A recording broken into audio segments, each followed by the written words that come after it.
ഇറാനെ ആക്രമിക്കാനുള്ള മൊസാദിൻ്റെ ഗൂഢപദ്ധതി ഇറാൻ പൊളിച്ചിരിക്കുകയാണ്. ഇതോടനുബന്ധിച്ച് 8 മൊസാദ് ചാരന്മാരെ പിടികൂടിയ വിവരം ഇറാനിലെ ഇർന അടക്കമുള്ള പത്രങ്ങൾ റിപ്പോർട്ട് ചെയ്തു. മൊസാദിൻ്റെ ഗൂഢപദ്ധതി അപ്പാടെ പിടികൂടിയ എന്നുള്ളതും അത് തകർത്തെറിഞ്ഞിരിക്കുകയാണ് എന്നുള്ളതും ഇത്തരം ഏതൊരു സംഭവവും പിടികൂടാനുള്ള എല്ലാ സംവിധാനങ്ങളും തങ്ങൾ ഒരുക്കിയിരിക്കുന്നു എന്നും ഇറാൻ ഈ വിഷയവുമായിട്ട് ബന്ധപ്പെട്ട് പ്രതികരിച്ചു. ഇപ്പോൾ നടന്നിരിക്കുന്ന സംഭവം തുർക്കിയിൽ വെച്ചാണ്. തുർക്കിയും ഇറാനും സംയുക്തമായ രീതിയിലാണ് ഈ മൊസാദ് വിഭാഗത്തെ സംയുക്തമായ രീതിയിൽ തന്നെ പിടികൂടിയത്. തുർക്കിയിൽ നിന്ന് ഇറാനിലേക്ക് ആയുധം കടത്താൻ വേണ്ടിയിട്ടാണ് മൊസാദ് ശ്രമിച്ചത്. ആ ശ്രമമാണ് പാളിപ്പോയത്. അങ്ങനെയാണ് പിടികൂടപ്പെടുകയും ചെയ്തത്. അപ്പോൾ തുർക്കിയിൽ നിന്നാകുമ്പോൾ വലിയ സംശയങ്ങളില്ലാതെ ഈ സ്ഥലത്തേക്ക് ആയുധങ്ങൾ എത്താൻ വേണ്ടി സാധിക്കും. പിന്നീട് രഹസ്യമായ രീതിയിൽ ആക്രമണം നടത്തുക എന്നുള്ളതായിരുന്നു മൊസാദിൻ്റെ പദ്ധതി. അപ്പോൾ ഈ മേഖലയിൽ നിന്ന് ചില രഹസ്യങ്ങളൊക്കെ കിട്ടിയതിൻ്റെ അടിസ്ഥാനത്തിൽ വലിയ രീതിയിലുള്ള സൂക്ഷ്മ നിരീക്ഷണവും പരിശോധനയും ഇറാന് ഇസ്രായേൽ യുദ്ധത്തിന് ശേഷം തന്നെ ആരംഭിച്ചിട്ടുണ്ട്. ഏറെക്കുറെ 1000-ലധികം ആളുകളെ ഈ മൊസാദ് ചാരസംഘത്തെ ഇറാൻ പിടികൂടുകയും 300-ലധികം ആളുകൾക്ക് വധശിക്ഷ നടപ്പിലാക്കുകയും ചെയ്തിട്ടുണ്ട്. ഇപ്പോൾ നടന്നിരിക്കുന്ന സംഭവം ഈ തുർക്കിയെ കേന്ദ്രീകരിച്ചുകൊണ്ടാണ്. ഇറാൻ ഇസ്രായേൽ യുദ്ധത്തിന് ശേഷം പലതരത്തിലുള്ള ശ്രമങ്ങളും ഈ മൊസാദിൻ്റെ സംഘം ഇറാനെതിരെ നടത്തുന്നുണ്ട് എന്നുള്ള രഹസ്യങ്ങൾ ഇറാൻ കൃത്യമായി മനസ്സിലാക്കിയിട്ട് അന്വേഷണം നടത്തി വരുന്നു എന്നുള്ളതാണ് ഇതിൻ്റെ പ്രതികരണവുമായിട്ട് ബന്ധപ്പെട്ട് ആദ്യം തന്നെ ഇറാൻ്റെ ഭാഗത്ത് പുറത്തു വന്നിരിക്കുന്ന റിപ്പോർട്ട്. ഒരേ സമയം ഇത്ര പേരെ മൊസാദിൻ്റെ സംഘത്തിൽപ്പെട്ട ഒരാളെ കൃത്യതയോടുകൂടി തന്നെ പിടികൂടുന്നത് ആദ്യമായിട്ടാണ്. 8 പേരെ പിടികൂടി എന്നുള്ളതാണ് ഇപ്പോഴത്തെ റിപ്പോർട്ടിൽ കാണാൻ വേണ്ടി സാധിക്കുന്നത്. തുർക്കിയിലെ ഡയറാർ ബാക്കിർ എയർപോർട്ടിൽ വെച്ച് ഇറാൻ്റെ ചരക്ക് വിമാനത്തോട് ചേർന്ന് ഇറാൻ്റെ വിമാനത്തിലേക്ക് കയറ്റാനായി ഓട്ടോ സ്പെയർ പാർട്സ് എന്ന 500 കിലോഗ്രാം അധിക ഭാരമുള്ള ഒരു ഇരുമ്പ് ബോക്സ് പ്രത്യക്ഷപ്പെട്ടു. ഇതാണ് ഈ വിഷയവുമായിട്ട് ബന്ധപ്പെട്ട് കണ്ടെത്തിയ ഏറ്റവും പ്രധാനമായിരിക്കുന്ന തെളിവായിട്ട് ശേഷിക്കുന്നത്. അതായത് ഇറാൻ്റെ കാർഗോ വിമാനത്തിനോട് ചേർന്നുകൊണ്ട് അതിലേക്ക് കയറ്റാൻ വേണ്ടിയിട്ട് ഒരു പ്രത്യേക ഇരുമ്പ് ബോക്സ് കാണപ്പെട്ടു എന്നുള്ളത്. ഇതെങ്ങനെ അവിടെ എത്തി എന്നുള്ളതും ആരാണ് എത്തിച്ചത് എന്നുള്ളതിനെക്കുറിച്ചുള്ള അന്വേഷണ കാര്യങ്ങളൊക്കെ നടക്കുന്നുണ്ട്. ഇതിൽ സംശയം തോന്നിയിരിക്കുന്ന ഉദ്യോഗസ്ഥർ ഈ ബോക്സ് കസ്റ്റഡിയിലെടുക്കുന്നു. 500 കിലോഗ്രാമിൽ കൂടുതൽ എന്നും ചില റിപ്പോർട്ടിൻ്റെ അകത്ത് 1500ഓളം കിലോഗ്രാം ഉള്ളതാണ് 2 ബോക്സ് ആയിട്ടാണ് എന്നും പറയുന്നു. അതിൻ്റെ ഒരു കൃത്യവിവരങ്ങൾ ഇപ്പോഴും പുറത്ത് വന്നിട്ടില്ല. അപ്പോൾ ഇങ്ങനെ ഈ ഓട്ടോ സ്പെയർ പാർട്സ് എന്ന് പറയുന്ന ഒരു ബോക്സ് അവരുടെ രേഖയിൽ കാണാൻ വേണ്ടി സാധിച്ചിട്ടില്ല എന്നുള്ളതാണ്. അതായത് അവിടുത്തെ ഉദ്യോഗസ്ഥന്മാരെ വെട്ടിച്ചോ അല്ലെങ്കിൽ ഉദ്യോഗസ്ഥന്മാരുമായിട്ട് സഹകരിച്ചോ വളരെ രഹസ്യമായ രീതിയിലാണ് മൊസാദ് സംഘം ഈ പറയപ്പെട്ട ബോക്സ് ഇറാൻ്റെ വിമാനത്തിനോടനുബന്ധിച്ച് എത്തിച്ചത് എന്ന് സാരം. ഇവർക്ക് സംശയം തോന്നിയതോടുകൂടി ഇത് അന്വേഷിക്കണം എന്നുള്ളതായി. അപ്പോൾ ഇതിൻ്റെ രേഖാകാര്യങ്ങളൊക്കെ പരിശോധിക്കുന്ന സമയത്ത് ഇതൊന്നും ഇതിൽ അങ്ങനെ പ്രത്യേകപരമായ രീതിയിൽ ഓട്ടോ സ്പെയർ പാർട്സ് എന്ന് പറയുന്ന ഒരു ബോക്സ് തന്നെ കാണാൻ വേണ്ടി സാധിക്കുന്നില്ല. പിന്നീട് അത് പൊളിച്ച് പരിശോധിക്കാൻ വേണ്ടി തീരുമാനിച്ചു.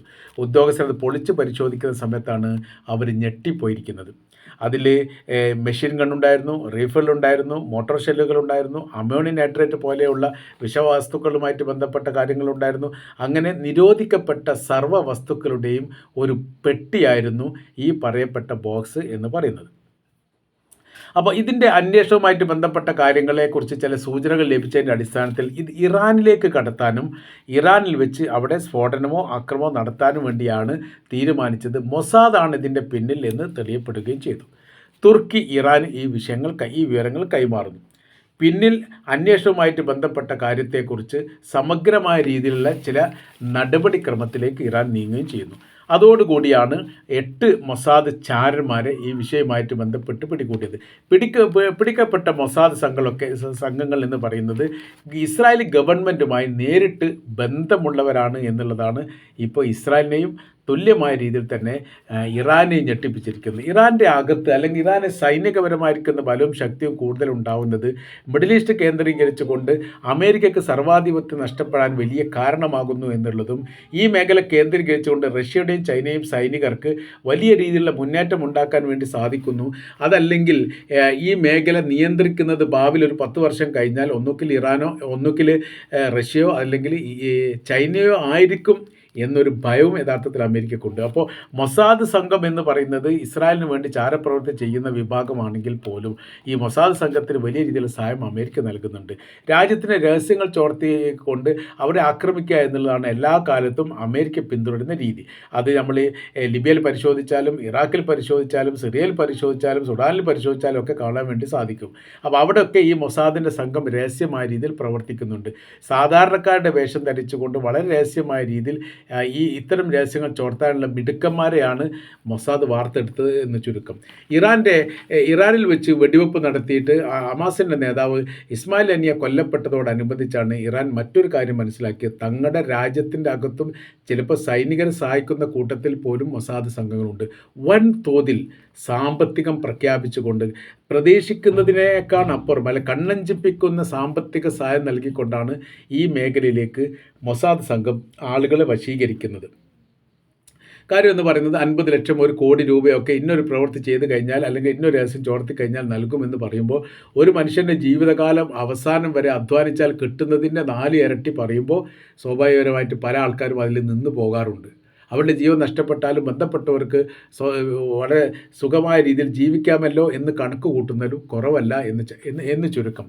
ഇപ്പോഴത്തെ സ്ഥിതി കാര്യങ്ങൾ എന്ന് പറഞ്ഞാൽ സങ്കീർണമാണ്. കാരണം മൊസാദ് എന്ന് പറയുന്ന സംവിധാനം തന്നെ ഏറെക്കുറെ തകർക്കാൻ വേണ്ടിയിട്ട് ഇറാന് സാധിച്ചിട്ടുണ്ട് എന്നുള്ളതാണ്. അവരുടെ ഒരു തന്ത്രവും വിജയിച്ചിട്ടില്ല. കാര്യം ഗസക്കകത്ത് അവർക്ക് വിജയിക്കാൻ സാധിച്ചിട്ടില്ലെങ്കിൽ പിന്നീട് എങ്ങനെയാണ് ലോക രാജ്യങ്ങൾക്കിടയിൽ അവർക്ക് വിജയിക്കാൻ വേണ്ടി സാധിക്കുക എന്നൊരു ചോദ്യം ഇതിനിടെ തന്നെ ഇറാൻ്റെ പ്രസിഡന്റ് തന്നെ ചോദിച്ചിരുന്നു. അവർ വലിയ സൈനിക ബലമായിരിക്കുന്ന ശക്തിയുള്ള രാജ്യമാണ് എന്ന് ലോകത്തോട് പറയുന്നത് അവർ തന്നെയാണ്, അതല്ലെങ്കിൽ അമേരിക്കയാണ്. മൂന്നാമതൊരു രാജ്യം അത് പറയില്ല. അങ്ങനെ അത്ര സൈനികപരമായിരിക്കുന്ന ബലവും ശക്തിയുള്ള ഒരു രാജ്യമായിരുന്നു എങ്കിൽ ഇസ്രായേൽ ആക്രമിച്ച സമയത്ത് ഞങ്ങൾ തിരിച്ചടിച്ചപ്പോൾ അതിനെ പ്രതിരോധിക്കാൻ വേണ്ടി സാധിക്കണമായിരുന്നു.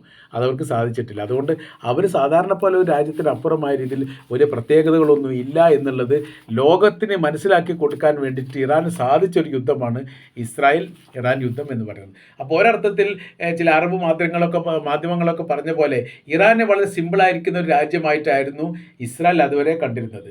ലെബനാൻ പോലെയും യമൻ പോലെയും നിസ്സാരമായിരിക്കുന്ന ഒരു കാര്യം. അവിടെ അവർ തീരുമാനിച്ചിരിക്കുന്ന ഗൂഢാലോചന തന്നെ ഇറാനെ ശക്തമായ രീതിയിൽ ആക്രമണം നടത്തിക്കൊണ്ട് അവിടെ ഭരണമാറ്റം ഉണ്ടാക്കുക എന്നുള്ളതാണ്. മുൻപ് ഭരണം നടത്തിയിരുന്ന ഭരണാധികാരിയെ തിരിച്ചു കൊണ്ടുവന്ന് ഇസ്ലാമിക വിപ്ലവമല്ലാത്ത ഒരു സ്വതന്ത്ര ജനാധിപത്യ വിപ്ലവ സംവിധാനത്തിലേക്ക് ആ രാജ്യത്തെ കൊണ്ട് എത്തിച്ചുകൊണ്ട് ഇപ്പോഴത്തെ ഇറാഖ് ഇപ്പോൾ ഏറെക്കുറെ മിണ്ടാതമായി അമേരിക്ക പറയുന്ന രീതിക്കനുസരിച്ച് നീങ്ങാൻ അവർ മാനസികപരമായ തയ്യാറെടുപ്പ് നടത്തിയ രീതിയിലുള്ള സംവിധാനം ഇറാൻ കൊണ്ടുവന്നാൽ അവർക്ക് വലിയ ആശ്വാസം കിട്ടും. കാരണം അമേരിക്കയെ എതിർക്കുന്ന അല്ലെങ്കിൽ ഇസ്രായേലിനെ എതിർക്കുന്ന ഒരു സംവിധാനം ഇല്ലാത്തതാണ് യഥാർത്ഥത്തിൽ അവരുടെ ലക്ഷ്യം എന്നുള്ളത് കൃത്യമായി മനസ്സിലാക്കാൻ വേണ്ടി പറ്റും. പക്ഷേ എന്ത് ചെയ്തിട്ടുണ്ട്? ഇറാൻ ശക്തമായ രീതിയിൽ തിരിച്ചടി നടത്തി. ഇറാൻ തിരിച്ചടിച്ചതോട് കൂടിയിട്ട് എന്തുണ്ടായി? അവിടെ ഇസ്രായേലിന് പിടിച്ചു നിൽക്കാൻ പറ്റാത്തൊരു സ്ഥിതി ഉണ്ടായി. ഒരു പരിധി വരെ അവർ രഹസ്യമായിട്ട് സൂക്ഷിക്കപ്പെട്ടു. അവർക്ക് അവരുടെ രാജ്യത്തുണ്ടായിരുന്ന അക്രമവുമായിട്ട് ബന്ധപ്പെട്ട കാര്യം ആ പരിധി കഴിഞ്ഞതോടുകൂടി സാറ്റലൈറ്റ് ചിത്രങ്ങൾ സഹിതമാണ് പിന്നീട് അന്താരാഷ്ട്ര മീഡിയകൾ ഇസ്രായേലുമായിട്ട് ബന്ധപ്പെട്ട വിഷയം പുറത്തു കൊണ്ടുവരുന്നത് എന്നുള്ളത് ഇസ്രായേലിനെ വല്ലാത്ത രീതിയിൽ നാണക്കേടുണ്ടാക്കിയിരിക്കുന്ന കാര്യമാണ്. കൃത്യവും വ്യക്തവുമായ രീതിയിൽ 12 ദിവസം നടത്തിയിരിക്കുന്ന യുദ്ധം വിശ്രമമില്ലാത്ത യുദ്ധമാക്കിയിട്ട് യഥാർത്ഥത്തിൽ എന്താക്കിയിട്ടുണ്ട്? ഇറാൻ അതിനെ മാറ്റി എന്നുള്ളതാണ് പ്രത്യേകത. തങ്ങളുടെ ഹൈപ്പർസോണിക് മിസൈലിൻ്റെ മുൻപിൽ പിടിച്ചു നിൽക്കാൻ പറ്റാത്ത വിധം അയൺ ഡോമും ഈ താഡ് സംവിധാനം തകർന്നു വീഴുകയും ആ രാജ്യത്ത് വലിയ രീതിയിലുള്ള നാശങ്ങൾ ഉണ്ടാക്കുവാനും തങ്ങളുടെ സ്വയം പര്യാപ്തത നേടിയിരിക്കുന്ന ആയുധങ്ങൾക്ക് സാധിച്ചു എന്നുള്ളത് അഭിമാനകരമായിരിക്കുന്ന സംഭവമായിട്ടാണ് അവർ പിന്നീട് വിലയിരുത്തുന്നത്. അപ്പോൾ നമ്മൾ പറയുന്ന വിഷയം ഇപ്പോൾ ഇതാണ്: മൊസാദ് ചാരന്മാർ സർവ്വമേഖലയിൽ പിടികൂടപ്പെടുന്നുണ്ട്. അവരെ വിട്ടുകിട്ടാൻ വേണ്ടി പലതരത്തിലും ഇസ്രായേൽ ആവശ്യപ്പെടുന്നുണ്ട്. ഒരു തലത്തിലും വിട്ടു നൽകില്ലെന്ന് ഇറാൻ അതിന് മുന്നറിയിപ്പ് നൽകി അതിന് മറുപടി നൽകുകയും ചെയ്തിട്ടുണ്ട്. അപ്പോൾ ഗസ വിഷയമായിട്ട് ബന്ധപ്പെട്ട പ്രശ്നമാണല്ലോ ഇതിനെല്ലാത്തിനും അടിസ്ഥാനപരമായിരിക്കുന്ന കാര്യം. അതിനിപ്പോൾ പറയുന്നത് ഗസ വിഷയം ശാന്തമായ രീതിയിൽ ഇപ്പോഴും അവസാനിച്ചിട്ടില്ല. പല മേഖലകളിലും ഇസ്രായേൽ ആക്രമണം നടത്തിക്കൊണ്ടേയിരിക്കുന്നു. പല മരണങ്ങളും റിപ്പോർട്ട് ചെയ്തുകൊണ്ടേയിരിക്കുന്നു. അതിന് ഇനിയുള്ളത് ഷിയ മിലീഷ വിഭാഗത്തെ സംഘടിപ്പിച്ചുകൊണ്ട് ശക്തമായിരിക്കുന്ന ഒരു ആക്രമണം ഒരേ സമയത്ത് നടത്തുക എന്നുള്ളതാണ്. 1967 അറബ് ഇസ്രായേൽ യുദ്ധത്തിൽ ഇസ്രായേൽ എങ്ങനെയാണോ അറബ് രാജ്യത്തെ ആക്രമിച്ച് സമാനമായ രീതിയിൽ അപ്രതീക്ഷിതവും ഞെട്ടിപ്പിക്കുന്നതും ഈ സമയബന്ധിതമായ രീതിയിലുള്ള ആക്രമണം നടത്താനുള്ള സംവിധാനങ്ങൾ ഒരുക്കുക എന്നുള്ളത് ഇപ്പോൾ മിലിഷ്യ വിഭാഗം തീരുമാനിച്ചിരിക്കുന്ന കാര്യമാണ്. ഈ കാര്യം കൃത്യമായ രീതിയിൽ ഇസ്രായേലിന് അറിയാമെന്നതിനാൽ രാജ്യത്തുടനീളം വലിയ രീതിയിലുള്ള സുരക്ഷാ സംവിധാനങ്ങൾ ഒരുക്കാൻ വേണ്ടിയിട്ട് സൈനികർക്ക് ഇസ്രായേൽ നിർദ്ദേശം നൽകുകയും ചെയ്തിട്ടുണ്ട്. ഈ നിർദ്ദേശം തീർച്ചയായിട്ടും പാലിക്കപ്പെടണം എന്നുള്ളത് നിങ്ങളുടെ ജീവനുമായിട്ട് ബന്ധപ്പെട്ട വിഷയത്തെക്കുറിച്ചാണ് ഞങ്ങൾ സംസാരിക്കുന്നത്.